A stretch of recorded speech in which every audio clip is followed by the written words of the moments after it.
Welcome to রোহাস video. বান্ধবী, তোর কি মনে আছে একটা কথা? ও মনে পড়েছে একবার তুই আর আমি পার্কে খেলছিলাম, হঠাৎ করে আমি হোঁচট খেয়ে পড়ে যাই। তখন পার্কের কিছু বাচ্চারা আমাকে দেখে হাসছিল। তখন তুই ওই বাচ্চাগুলোকে বলেছিলে যে তোমাদের সাথেও যদি এরকম হতো, তখন যদি আমরা হাসতাম তখন তোমাদের কেমন লাগতো। তারপরে তোর ওই কথাটা শুনে বাচ্চাগুলো চুপ হয়ে গেছিল আর হাসেনি, এই ঘটনাটাই না? আরে হ্যাঁ, ওই ঘটনাটাই তো। তুই তো সব সময় আমাকে সব বিপদ আপদ থেকে বাঁচিয়েছিস।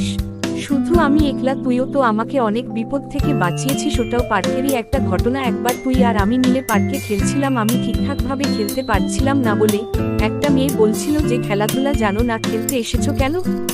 যাও, আগে গিয়ে খেলাধুলা শিখে এসো, তারপর খেলতে এসো, যাও এখান থেকে যাও।